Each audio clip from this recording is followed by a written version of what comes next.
all of us who come from such a diverse background of policy and of partisanship, all coming together at this time, recognizing he is the man that we need to lead in these next 4 years, because these are tumultuous times. We have got to win the wars. We have got to get our economy back on track. We have got to not allow the greed and corruption on Wall Street anymore. And we have not got to allow the partisanship that has really been entrenched in Washington, D.C., no matter who's been in charge. When the Republicans were in charge, I didn't see a whole lot of progress there either. When the Democrats either, though, this last go-around for the last 2 years.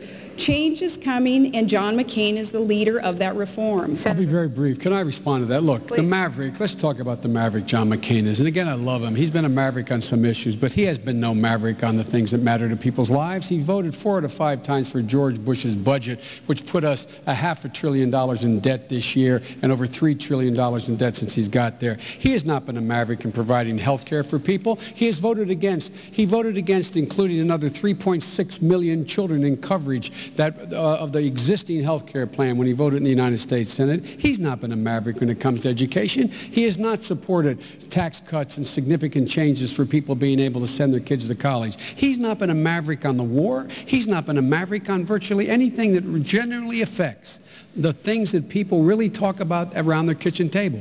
Can we get mom's MRI? Can we send Mary back to school next semester? We can't make it. How are we going to heat the house this winter? He voted against even providing for what they call LIHEAP, for assistance to people with oil prices going through the roof in the winter. So maverick he is not on the important critical issues that affect people at that kitchen table. Final question tonight before your closing statement, starting with you, Senator Biden.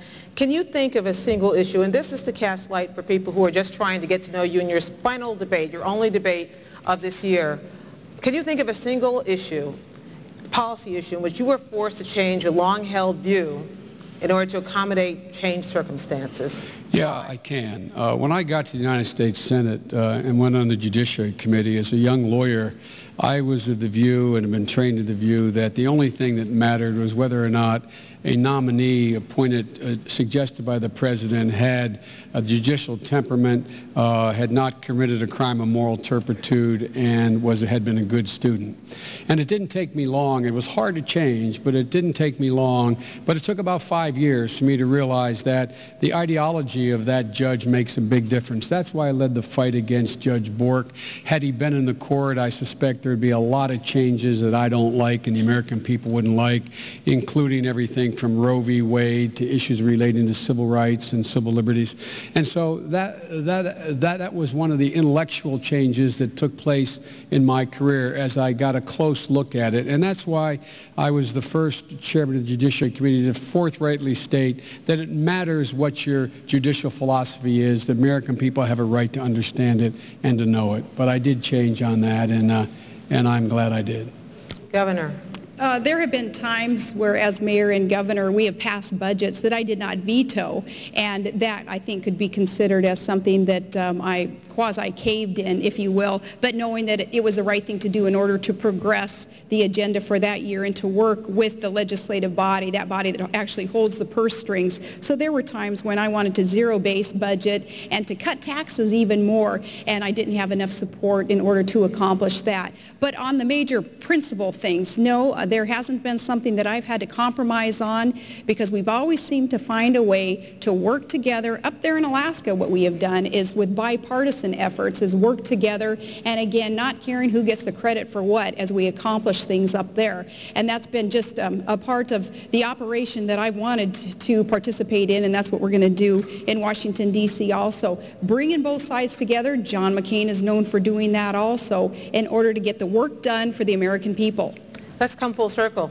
You both want to bring both sides together. You both talk about bipartisanship. Once again, we saw what happened this week in Washington. How do you change the tone as Vice President, as number 2?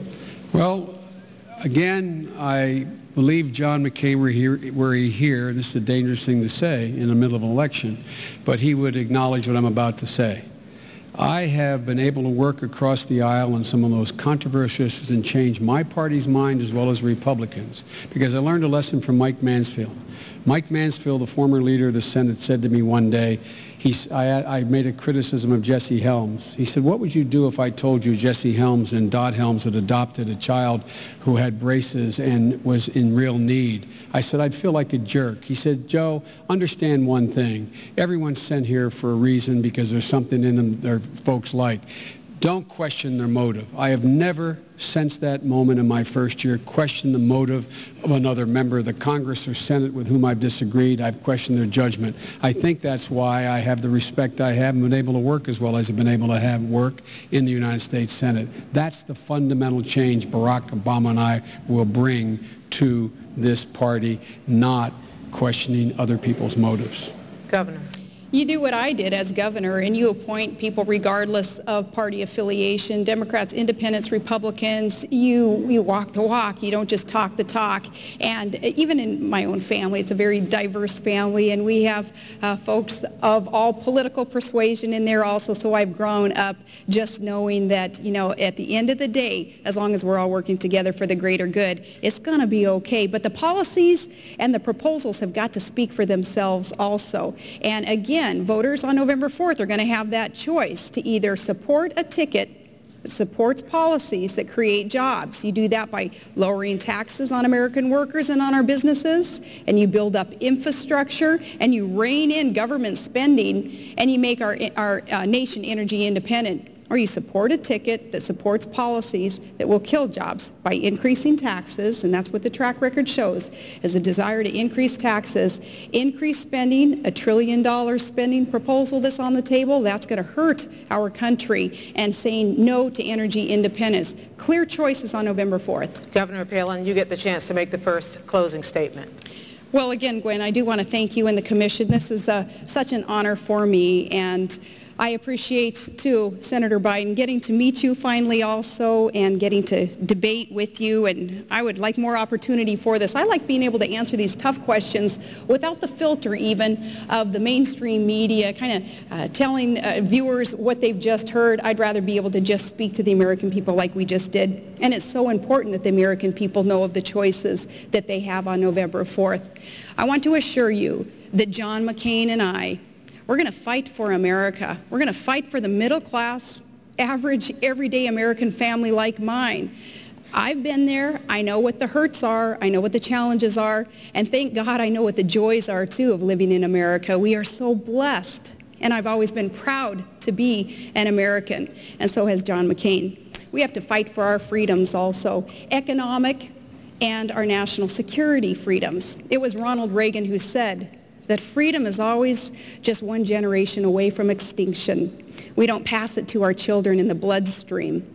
We have to fight for it and protect it and then hand it to them so that they shall do the same, or we're going to find ourselves spending our sunset years telling our children and our children's children about a time in America back in the day when men and women were free. We will fight for it, and there is only one man in this race who has really ever fought for you, and that's Senator John McCain. Thank you, Governor. Senator Biden. Gwen, thank you for doing this, and the commission, and Governor, it really was a pleasure getting to meet you. Look, folks, this is the most important election you've ever voted in your entire life. No one can deny that the last 8 years we've been dug into a very deep hole here at home with regard to our economy and abroad in terms of our credibility. And there's a need for fundamental change in our economic philosophy as well as our foreign policy. And Barack Obama and I don't measure progress toward that change based on whether or not we cut more regulations and how well CEOs are doing or giving another $4 billion in tax breaks to the Exxon Mobils of the world.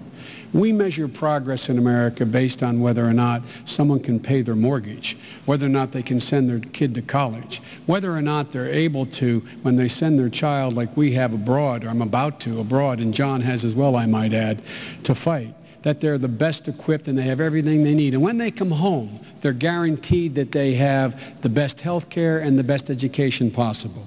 You know, in the neighborhood I grew up in, it was all about dignity and respect, a neighborhood like most of you grew up in.